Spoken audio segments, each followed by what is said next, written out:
সুপ্রভাত বন্ধুরা, আরেকটি নতুন ব্লগে সবাইকে অনেক অনেক স্বাগত জানাচ্ছি।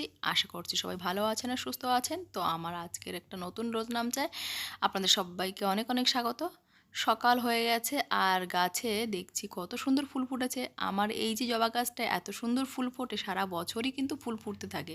তবে এখন গরমকাল বলে ফুলের পরিমাণটা একটু একটু বেড়েছে। আজকে কিন্তু 3টে ফুল ফুটেছে, অন্যদিন একটা দুটো এরকম করে ফোটে। তো আমার তো সকালবেলা ফুল দেখে সত্যিই মনটা ভালো হয়ে গেছে। আর ছাদে তো এত সুন্দর মাধবীলতা হয়েছে, আর নিচ থেকে গাছটাকে এত সুন্দর লাগছে। তো আমার এখানে দেখো এই যে বেলফুল গাছেও কিন্তু বেলি গাছেও কিন্তু কড়ি আসতে শুরু করেছে, তবে গাছগুলোকে একটু যত্ন আত্তি করার দরকার। হ্যাঁ, তো যাই হোক, সকালবেলা উঠে এত সুন্দর ফুল ফুটলে কার না ভালো লাগে। আর আকাশের দিকে মানে ছাদের দিকে তাকিয়ে দেখছি মাধবীলতা তো ছাদের দিকে উঠে গেছে, আর এখানে প্রত্যেকটা ডগায় ডগায় কিন্তু কুড়ি এসে গেছে। আর ছাদে কি সুন্দর ফুল ফুটেছে দেখে কিন্তু মন ভরে যাচ্ছে। দেখো কত সুন্দর লাগছে যে। তো এই গাছটা অনেক শখ করে লাগিয়েছিলাম যে গাছে এরকম মাধবীলতা ফুটবে, আর ভোরবেলায় উঠানে কিন্তু মাধবীলতা ফুল মানে পড়ে থাকবে, সেগুলো আমি কুড়িয়ে কুড়িয়ে নেব। তো শরৎকালে শিউলি ফুল, গরমকালে মাধবীলতা, এগুলো ফুটলে সত্যি ভীষণই ভালো লাগে।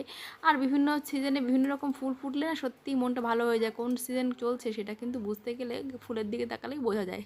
যাই হোক, মজা করছিলাম। আসল কথা, ফুল ভীষণ ভালো লাগে, গাছপালা ভীষণ ভালোবাসি। তো আমার এই সাধারণ জীবনযাপনের মধ্যে এই যে ছোটোখাটো দুটো চারটে হাসি খুশির জিনিস, এইগুলো আমার জীবনকে অনেকটা বেশি কিন্তু রঙিন করে তুলেছে। গরিমা কি খাচ্ছে তো সকালবেলা দেখি? এখানে আমরা এই যে সকালবেলা চিড়ে চা ভাজি। আর চিড়ে মুড়ি, চিড়ে আর খাচ্ছি, গরিমার চিড়ে ভাজি মুখটা আজকে। এরকম হচ্ছে কেন? মেয়েরা চিড়ে ভাজি খেতে চাইলো, হুম? একটু চিড়ে ভাজি করে দিলাম, আর আমি দিদিকে চা পুরোটা নিয়ে দিইনি বসেছি। তো, ওটা তো আমিও এবার খাবো এখান কিন্তু থেকে বাবা, সমস্যা এই কাজকর্ম শুরু আমার করবো। তো রসুনগুলো নিচ্ছে গরমের কিন্তু তো তোমার পেপার দিদি পেয়েছে, সকালবেলা উঠে পিটাবো। প্রতিদিন পেপার পড়া ওর একটা কি চাই? হ্যাবিট। তো যাই হোক, সকালবেলা আমাদের হয়ে গেছে জলখাবার করা, আর এখন আজকে করব কচুরলতি। কালকে সেই যে কচুরলতিটা বেছে রেখে দিয়েছিলাম, আর হ্যাঁ, যে ডুমুরটা কেটে রেখে দিয়েছিলাম, তবে ডুমুরটা পুরোটাই কিন্তু আমি পরিষ্কার করতে পারিনি, কেটেই রেখেছিলাম, কিন্তু বেছে আর রাখতে পারিনি। তো এই যে করব এখন। এই যে দেখো কি হয়েছে বলো তো, এই যে আমার কচুর লতিগুলো না, এগুলো ঢেকে রাখতে ভুলে গেছিলাম, ফ্যানের হাওয়ায় শুকিয়ে গেছে। ডুমুরেরও একই অবস্থা, শুকিয়ে শুকিয়ে গেছে একটু। তবুও আমি অনেক কষ্ট করে, এটা মা এনে দিয়েছে আর আমি অনেক কষ্ট করে কেটেছি, তবে বাছতে হবে। এই ভেতরের এই যে দেখো, এই যে বীজগুলো হয়েছে না, এগুলো বেছে নিতে হবে, তাহলে কিন্তু খেতে ভালো লাগবে। না হলে বীজগুলো মুখে গালে পড়লে ভীষণ বাজে লাগে।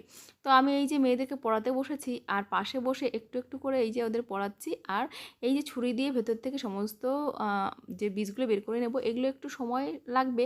তবে ডুমুরটা খাওয়া কিন্তু শরীরের পক্ষে ভীষণই উপকারী। আয়রনের প্রচুর পরিমাণে কিন্তু মানে ভরা থাকে আয়রনে। আর আয়রন কিন্তু আমাদের শরীরে, বিশেষ করে মেয়েদের কিন্তু ভীষণ দরকার। তো ওই যে সমস্তটাই কিন্তু এক এক করে এভাবে পরিষ্কার করে নেব, আর বুঝতেই পারছো কতটা সময় লাগবে। তবে হ্যাঁ, ঘন্টাখানেক তো আমার সময় লাগবেই।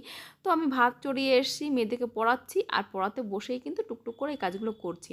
দেখো, খেতে হলে তো পরিষ্কার করতে হবে, তাই না? আর আমি ডুমুর খেতে যতটা না ভালোবাসি, আমার বড় মেয়ে আরও বেশি ভালোবাসে।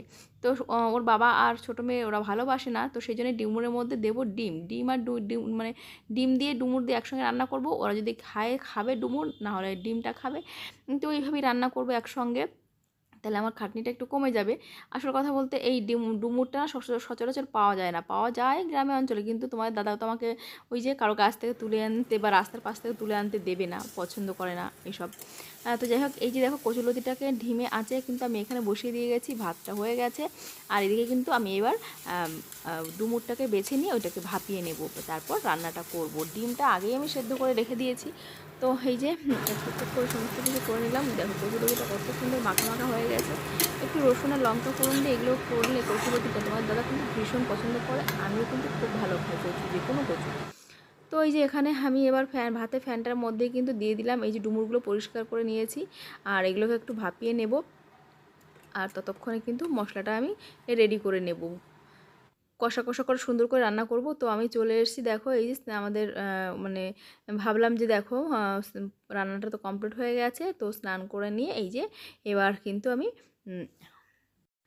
তো তারপর আমি কিন্তু পুজোটা দেবো, পুজো দিয়ে তারপরে কিন্তু আমরা খাওয়া দাওয়াটা করব। তবে উনুনে মানে ডিমের ঝোলটা আমি চড়িয়ে দিলাম, আর হচ্ছে এখন কিন্তু পুজোটা দিয়ে নিচ্ছি।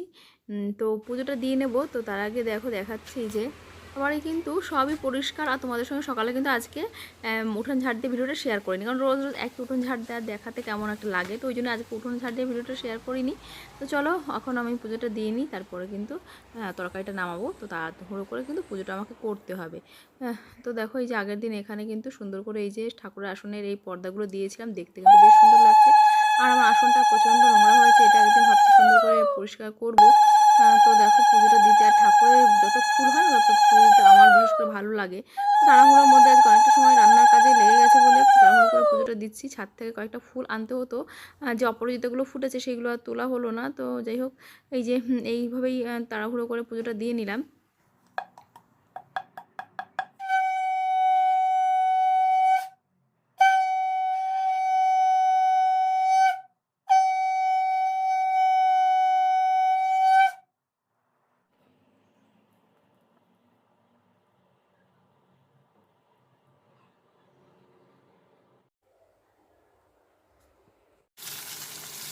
তো এই যে এখন আমি দেখো ডিমটাকে ভেজে নিয়ে তরকারিটা করে নিচ্ছি। তখন তো তোমাদের বললাম তরকারিটা হয়ে গেছে, আসলে তরকারিটা হয়ে গেছে বলতে ওইটাকে ভাপাতে দিয়ে গেছিলাম। তো এখন এই যে আলু টালুগুলো সব ভাজা ছিল, তো আমি শুধুমাত্র মাংস মানে মাছ বলছি ডিমটাকে ভেজে নিয়ে এবার মশলাটাকে কষিয়ে নিই, তারপরে কিন্তু 5 মিনিটের মধ্যে কিন্তু আমার রান্নাটা কমপ্লিট হয়ে যাবে। যেহেতু আমার সমস্ত কিছু রেডি করা রয়েছে, তো এই যে এখন একটু ফোড়নটা দেবো, দিয়ে একটু পেঁয়াজ দিয়ে নাড়িয়ে চাড়িয়ে নিয়ে ভাতটা সমস্ত কিছু বেড়ে ওদেরকে খেতে বসিয়ে দিয়েছি। আর আমি কিন্তু এদিকে এইটুকু সময়ের মধ্যে কিন্তু রান্নাটা করে নেব। তো আজকে কিন্তু একটা দারুণ জিনিস করেছি, সেটা হচ্ছে থানকুনি পাতা, শুকনো থানকুনি পাতা ভাজা। এটা কিন্তু খেতে ভীষণই ভালো লাগে। তো দেখো এই যে আমি ধুয়ে টেয়ে সব রেডি করে নিয়েছি, আর এখানে কতটা এই যে বীজ আর যে ধোয়া জলটা সেটা রেখে দিয়েছি, কারণ এটা গাছের জন্য ভীষণই উপকারী। তো এই যে দেখো যেহেতু ছিল ফ্যানের হাওয়ায় তাই একটু শক্ত শক্ত ভাব আছে, কিন্তু আসলে সেদ্ধ হয়ে গেছে। তো এটাকে আমি এবার কষি টষি নিয়ে এবার কিন্তু রান্নাটা করব। তবে রান্নাটা কিন্তু যতটা খারাপ হয়েছিল ততটা খারাপ হয়নি, কারণ বড় মেয়ে প্রথমে বলছিল আমি খাবো না, তারপরে কিন্তু দেখলাম ও অনেকটা ভালোবেসে খেয়েছে আর বলছে যে মা আর একটু দাও। তো আমি এবার ওদেরকে খেতে বসিয়ে দিয়েছিলাম। তারপরে এই যে দেখো তাড়াহুড়ো করে অল্প মানে কষি টষে নিয়ে এবার কিন্তু বসিয়ে দিয়েছি। আর আজকে হচ্ছে মা আসবে, তো আমি মাকে বলেছি তুমি কয়েকটা চাল কুমড়োর আমাকে চারা জোগাড় করে দাও, কারণ গত বছর চাল কুমড়ো আমার বাড়িতে হয়নি, তো বীজও নেই সেই জন্যে। আর গত বছরের চাল কুমড়ো বীজ দুটো আমি লাগিয়েছিলাম, কয়েকটা বীজ ছিল সেগুলোতে কিন্তু ইঁদুরে খেয়ে পুরো বীজগুলো পুরো নষ্ট করে দিয়েছে বলে আমি গত বছর চাল কুমড়ো একটাও বানাতে পারিনি। তো এবার মাকে বললাম তুমি তাড়াতাড়ি আমাকে চারা যেখান থেকে পারো জোগাড় করে এনে দাও। তো আমাদের মধ্যে যেহেতু পাড়ায় থাকি, মা পাশের বাড়ি থেকে কিন্তু আমাকে বেশ কয়েকটা চাল কুমড়ো এনে দিয়েছে, তোমাদের সঙ্গে শেয়ার করবো সেটা। তো চলো এখন রান্নাটা কমপ্লিট হয়ে গেছে, তোমাদের সঙ্গে দেখো মাখা করে নিয়েছি। আর এবার কিন্তু লাস্টে একটুখানি দিয়ে নিলাম একটু হচ্ছে গরম মশলা। খেতে কিন্তু দুর্দান্ত স্বাদ হয়েছিল, সত্যি খুবই সুন্দর হয়েছে। আর মেয়ে কিন্তু খুব ভালোবেসে খেয়েছে। তো দেখো এই যে যেটা থানকুনি পাতা ভাজি করেছিলাম সেটা দেখো এইভাবেই করেছিলাম, পুরো শুকনো থানকুনি পাতা একটুখানি শুধু তেলে লবণ দিয়ে এভাবে নাড়িয়ে চাড়িয়ে নিয়েছি। আর এটা যে খেতে এত সুন্দর হয়েছিল, ভাবলাম তোমাদের সঙ্গে শেয়ার করবো না, তারপর ভাবলাম না একটু শেয়ার করেই দিই। এইভাবে থানকুনি পাতা ভাজা খেতে সত্যি দারুণ লাগে। তো অনেক থানকুনি পাতা হয়ে গেলে আমি এইভাবে কিন্তু শুকিয়ে রেখে দিই, আর মাঝে মাঝে কৌটায় থেকে একটু বের করে মেয়েদেরকে আমি ভেজে দিই। আমার ছোটো মেয়ে তো এক থালা ভাত খেয়ে নিয়েছে আজকে থানকুনি পাতা ভাজি দিয়ে, সত্যি আমি অবাক হয়ে গেছি যে এত ভালো খায়। তো যাই হোক চলো এখন একটুখানি তোমার দাদা বললো যে আমাকে একটুখানি করে দাও তিতো শাকের তরকারি। তো ওই জন্য আমি এলাম সামনে, আর দেখছি প্রজাপতিরা ফুলের উপর কী সুন্দর ঘুরে বেড়াচ্ছে। এত ভালো লাগে দেখতে না, বেগুনভুলিয়া গাছের উপর দিয়ে যখন ঘুরে বেড়ায়, মাধবীলতার উপর দিয়ে ঘুরে বেড়ায়। আর এখন এখানে এসছে হচ্ছে অপরাজিতা ফুলের আর কি আকর্ষণে। তো যাই হোক আমার এই যে হেলেঞ্চা শাকগুলো লাগিয়েছি এর পাশেই কিন্তু অপরাজিতা ফুটেছে, তোমাদের দেখাচ্ছি চলো। ওই দেখো 3টে অপরাজিতা ফুটেছে, তো ওদের আকর্ষণে কিন্তু প্রজাপতিরা এখানে এসেছে।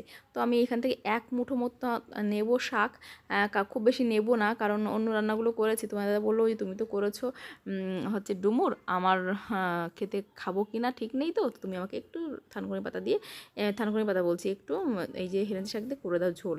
তো একটু মাছের মাথা রয়েছে, তো ভাবলাম চলো সেটা দিয়ে একটু ঝোল করে দেবো। আর এখানে বেগুন গাছেও কিন্তু ফুল আসতে শুরু করেছে। তো এখানে কিন্তু থানকুনি মানে হেলেঞ্চা শাক হওয়ার কথা না, তাও তোমাদের দাদা লাগিয়েছে, এই নালাটার পাশে বেশ কয়েকটা হয়েছে। দেখো এখানে খাওয়া দাওয়া আমাদের কমপ্লিট। সন্ধ্যাবেলা এই যে মা এসছে খাবার দাবার নিয়ে নাতিদের জন্য বিভিন্ন রকম।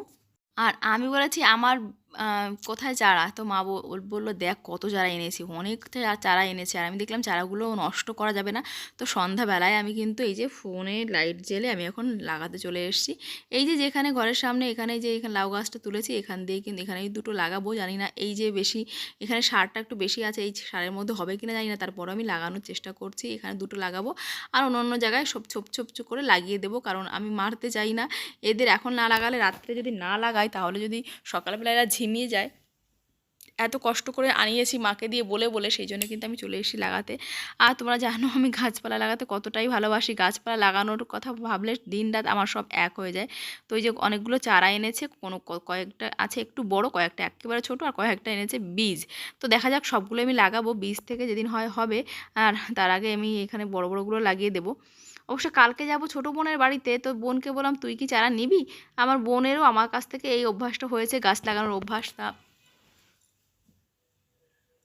ওকে আমি বললাম যে তুই নে দুটো দুটো চারা, তো বলো ঠিক আছে তাহলে কালকে নিয়ে আসিস। তো বোনের জন্য কালকে কয়েকটা চারা নেব, একটু কুঞ্জলতার চারা নেব, এই যে হ্যাঁ একটু নেব হচ্ছে এই সব চারা। তো এগুলো নিয়ে গিয়ে কিন্তু বোনকেও দিয়ে আসবো। আর বোনের বাড়িতে এত সুন্দর লাউ হয়েছে না, কদিন তো লাউয়ের শাক খেয়েছি, আর লাউটা এত ভালো প্রজাতির লাউ যে কি ভালো হয়েছে খেতে। তো আমি ওদের বাড়ি থেকে তো আগের দিন একটা নিয়ে এলাম, এদিন হচ্ছে একটা বোন দিয়ে গেল, ওই যেদিন এসছে সেদিন। সত্যি কথা বলতে ভীষণ ভালো আর কোয়ালিটির লাউ। আমার কাছেও হবে, দু একদিনের মধ্যে হয়ে যাবে। তো তখন তো নিজের বাড়িতে হলে যখন যে কোনো সময় খেতে পারবো, তো বোনের বাড়িতে সবসময় আনা সম্ভব হয়ে ওঠে না। তো যাই হোক আমি সাইডে বীজগুলো একটু দিয়ে দিলাম, আর এখানে কয়েকটা ছোপ অন্য জায়গাও লাগিয়ে দেবো, যেমন এই সাইডটায় লাগাবো। এখানেও কিন্তু এই যে আমার কুঞ্জলতার কাছে লাগাচ্ছি, কুঞ্জলতা না মাধবীলতার পাশে লাগাচ্ছি। এখানে আশা করছি এরাও ভালো হবে, এদের কাছ থেকেও আশা করছি ভালো ফলন পাবো, আশা করছি, জানি না কি হবে। তো আমি এখন একটুখানি জল কিন্তু দিয়ে দেবো, এদের গাছ লাগিয়ে জল দিয়ে দিলে তারপরে আমার শান্তি। আর মেয়েরা তো ওখানে দুদিন খাবার নিয়ে এসছে, চকলেট নিয়ে এসছে, চিপস নিয়ে এসছে, ফ্রুটি নিয়ে এসছে, সেগুলো খেতে ব্যস্ত। তো দেখো আমার মোটামুটি লাগানো কমপ্লিট হয়ে গেল, আর এখন কিন্তু একটু এদের জল দিয়ে দেবো। তো জল তো দেবো, এখানটা একটু ঢালু আছে, তো ভাবলাম সাইড থেকে মাটিগুলো টেনে টেনে সুন্দর করে একটা আর কি ইয়ে করে দিই, উঁচু করে বাঁধ মতো দিয়ে দিই, তাহলে জলটা ভালো করে দাঁড়াবে। তো আমি যখনই যে গাছই লাগাই না কেন, সে গাছে একটা না একটা ফল হয়, এটা আমার মায়ের কথা, আমার কথা না। তো যাই হোক এখানে সমস্ত গাছে যেখানে দেখো ছোট ছোট এই যে বড় আর দুটো চারা আছে, এইগুলো একটু লাগিয়ে দেবো, আর ছোট্ট চারাগুলোকে একটা জায়গায় সবগুলো রেখে দেবো, কারণ ওইগুলো আরেকটু বড় হলে তারপর এগুলো কিন্তু লাগানো যাবে। কারণ এত রাত্রে মানে এখন আমি অন্ধকারের মধ্যে কোথায় লাগাতে যাব বাগানে। তো তাও এলাম, এই যে আঙুর গাছটা পাশে এসেছি, এখানে একটা গাছ লাগাবো। কারণ এখানে একটা কুমড়ো গাছ লাগিয়েছিলাম, সেই গাছটা কিন্তু বেশ সুন্দর শাক খেয়েছি, 3-4 দিনের বেশি কিন্তু শাক খেয়েছি। তো মা বলছে তুই রাত্রেবেলায় এসেছিস এখানে, যদি অন্য কিছু থাকে পোকামাকড় বা অন্য কোনো বিষাক্ত প্রাণী। আমি বললাম না মা, এখানটা তো পরিষ্কার একদম জায়গা, এই তো একটুখানি ইট দিয়ে ঘিরে রেখেছি, আর কয়েকটা ঘাস হয়েছে, এমনিতে এখানটা পরিষ্কার আছে চারপাশটায়। তো ওই যে এখানটায় আমি এখন লাগাবো। আর এই যে কুমড়ো গাছটা উঠে গেছে ওপরে, কত যে কুমড়ো শাক খেয়েছি এখান থেকে, তারপরেও কুমড়োর ফুল আসছে, মেয়ে ফুল, জানি না দাঁড়াবে কিনা। তো প্রচণ্ড দেখো পোকার উৎপাত রয়েছে, তারপরেও কিন্তু আমি দেখলাম যে না, রাত্রে আমাকে লাগাতেই হবে, কারণ গাছপালা লাগিয়ে রাখলে তার একটা না একটা বেনিফিট পাওয়াই যায়, ফল না হোক শাক তো অন্তত খাওয়া যায়। তো সেটাই বা কম কিসের। বাজারে তুমি যে কোনো শাক কিনতে যাও 10 টাকা, কম 10 টাকার কমে কোনো শাক হয় না। তো শাক পাতা যদি নিজে বাড়িতে একটু বানিয়ে খাওয়া যায়, আমরা গ্রামে থাকি, একটু যদি দুটো গাছ লাগিয়ে রাখলে যদি শাক খাওয়া যায় সময় অসময়, সেটাই তো অনেক, তাই না? তারপরে যদি মানে লাউ হয়, কুমড়ো হয়, চাল কুমড়ো হয়, সেটা তো এক্সট্রা। তো লাউ চাল কুমড়ো কুমড়ো এগুলোর সুবিধা হচ্ছে এগুলোর বীজও মানে শাকও খাওয়া যায়, ফলও খাওয়া যায়, এটাই হচ্ছে সুবিধা। তো ওখানটা লাগাতে গিয়ে দেখলাম না, ওখানটা মাটি শক্ত বেশি, ওখানে গাছের শেকড়, তো তারপরে এই সাইডে লাগাচ্ছি। তো কদিন আগে কিন্তু এইসব জায়গা আমি পরিষ্কার করেছি।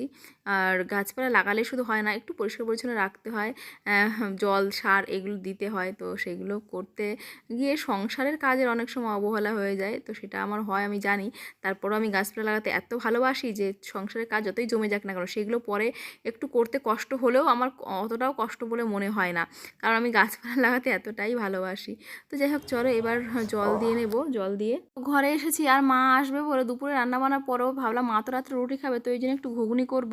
আর ঘুগনির জন্য বেশ কিছুটা মটর কিন্তু ভিজিয়েছি, তো একটু মটর রেখে দেবো সেদ্ধ করে, পরের দিন হয়তো কিছু একটু করব। তো মটরগুলোকে আমি একটু লবণ জল দিয়ে এইভাবে সেদ্ধ করে নিচ্ছি।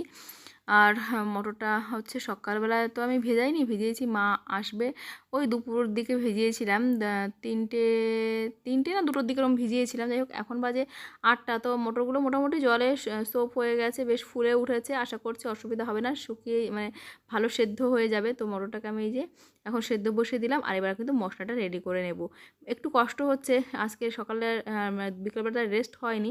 তো তোমার দাদা এই যে পড়িয়ে এলো, আর এই যে নিয়ে এলো আটা ময়দা সব কিছু নিয়ে এসেছে, তেল নিয়ে এসেছে, যা যা লাগবে গ্রসারি আমার। তো আমি ভাবছিলাম ময়দাটাকে মেখে রাখবো, কিন্তু শরীরটা প্রচণ্ড ক্লান্ত লাগছে। আর যেহেতু আজকে বিকালে সেভাবে রেস্ট হয়নি, প্রচুর কাজকর্ম গেছে, ধকল গেছে আজকে একটু বেশি, কারণ প্রতিদিনই কোনো না কোনো গাছপালা লাগাচ্ছি, আর তার জন্য কিন্তু একটু বেশি সময় নষ্ট করবো না, সময় ব্যয় হচ্ছে, খরচ হচ্ছে। তো এই যে আজকে একটু অন্যরকম আটা নিয়ে এসেছে আমাদের, এমনিতে আমাদের আশীর্বাদ আটা আজকে এনেছে, এই যে আটাটা এনেছে। তো এই আটাটা কিন্তু খারাপ না, খেতে ভালোই বুঝলাম, যে খুব একটা খারাপ লাগলো না, একই রকম লাগলো, বরঞ্চ মনে হলো আটাটার জন্য আরেকটু ভালো। তো এই আটাগুলোকে এখন সব কিছুকে গুছিয়ে টুছিয়ে রাখতে হবে। তো তার আগে আমি কিন্তু একটু আটাটা মেখে নেব। সব কিছু কিন্তু আমাদের মধ্যবিত্ত ফ্যামিলিতে অনেক কষ্ট করে করতে হয়। এই যে যেমন দেখো, এই যে তেলের এই যে কন্টেনারটা এনেছি, এটা 150 টাকা নিয়েছে। আমার অনেক দিনের শখ ছিল, তো সেদিন মেলায় গিয়ে এটা কিনলাম। অনেকে বলে আমি দামি শাড়ি বা দামি গয়না গাঁটি এইসব বানাই না কেন, আমার না ওগুলোর প্রতি কোনো ইন্টারেস্ট নেই। আমি সত্যি কথা বলতে দামি শাড়ির প্রতি আমার কোনো দিনও কোনো আকর্ষণ অনুভব করি না। আমার মনে হয় ঘর সাজানোর জিনিস, এই যে আমার সংসারের কাগজ জিনিসপত্র, এইগুলো কাজের প্রয়োজনীয় জিনিসগুলো, এইগুলো আমি যেগুলো সবসময় ইউজ করব, সেগুলো কিন্তু আমি বেশি পছন্দ করি কিনতে। কারণ একটা শাড়ি আমি হয়তো একবার পরবো, লোককে দেখাবো, হ্যাঁ, তারপরে কী হবে, সে শাড়িটা আবার ঘরে রেখে দেবো। কিন্তু একটা ঘর সাজানোর জিনিস বা একটা যে কোনো জিনিস, কাজের জিনিস কিনলে সেটা কিন্তু আমি সবসময় ইউজ করতে পারবো। এটা আমার দৃষ্টিভঙ্গি, আমার মনে হয়। যাই হোক, আমি এখন দেখো মটরগুলোকে রান্নাবান্না এই যে সেদ্ধ করে তুলে নিয়েছি, এটাকে কষিয়ে এবার একটু কিন্তু জল দিয়ে দেবো। আর হচ্ছে সকাল সকাল আর কি রান্নাবান্না করে নিলে একটু তারপরে বসবো, কারণ হচ্ছে সারাদিন ওই যে বললাম একটু রেস্ট হয়নি, আজকে ভীষণ কষ্ট হয়ে গেছে। তারপর মা এলো, অতগুলো গাছপালা লাগালাম, তারপরে তো সংসার সমস্ত কাজকর্ম আছে, মেয়েদের পড়ানো, বই মলাট দিতে হবে, যেগুলো বাকি ছিল সেগুলো দিলাম। মানে সংসারে কাজকর্ম নিয়ে সারাদিন প্রচণ্ড আজকে কিন্তু ব্যতিব্যস্ত, একটু রেস্ট করতে সময় পাইনি, সত্যি ভীষণ কষ্ট হয়ে গেছে। তো তারপরেও কিন্তু কাজগুলো করতে হবে। আর মা এসছে, মা না এলে হয়তো আমি রাত্রে অন্য কিছু করতাম না, ওই দিয়ে চালিয়ে দিতাম। তবে হ্যাঁ, এখন মা যেহেতু অনেক দিন পরে এসছে, তাই না, একটু যদি মায়ের পছন্দের খাবার না করি, এখন তোর মাকে বলা যায় না তুমি ভাত খাও। তো ওই যে রুটিটা বানিয়ে নিয়েছি, আর রুটি দিয়ে ঘুগনি দিয়ে হলে আমার ছোটো মেয়েও খুব ভালো খাবে, বড়ো মেয়েও ভালো খাবে, এই জন্যই কিন্তু ঘুগনিটা করলাম। যেহেতু মটরটা রয়েছে বাড়িতে, তো ওই যে করে নিলাম। তো মটরটা দেখো একটুখানি কষা কষা মতো হয়েছে, জলটা একটু কম হয়ে গেল, হয়ে যাচ্ছিলো। তো আমি এই যে দেখো একটু জলটা দিয়ে নিয়েছি, আর এবার কিন্তু আমি একটু ঢাকা দেবো। তবে আমার একটু ধনেপাতার দরকার ছিল, কিন্তু ধনেপাতাটা এখন আর এই রাত্রে আনতে যাওয়া সম্ভব না, মনে নেই ধনেপাতার কথা। ধনেপাতা দিলে পরে ভালো লাগে, আর ঘুগনিটা অনেক বেশি সুন্দর লাগে। তো যাই হোক, এই যে আমি এখন আটাটা মেখে নিচ্ছি, ঘুগনিটা বসিয়ে দিলাম, আটাটা মেখে নেবো। আর এই পাত্রটা কিনেছিলাম মেলার থেকে, এটাও কিন্তু নিয়েছিল 150 টাকা। পাত্রটা কিন্তু আমার আটা মাখতে ভীষণ ভালো হয়েছে গো, সত্যি সুন্দর হয়েছে। তো যাই হোক, আমি রুটিটাই যে বেলে নিচ্ছি, সেঁকে নিচ্ছি, আর সবাই বড় মেয়েকে দিয়ে মানে সার্ভ করাচ্ছি। আজকাল ওই সব কিছু সার্ভ করে, রুটি বানালে রাত্রে বিশেষ করে সবাইকে দিয়ে, তারপরে ও নেয়, তারপরে আমি বসি। তো বন্ধুরা, আজকে এখানে ভিডিওটা শেষ করছি। ভালো লাগলে অবশ্যই কিন্তু সাবস্ক্রাইব করতে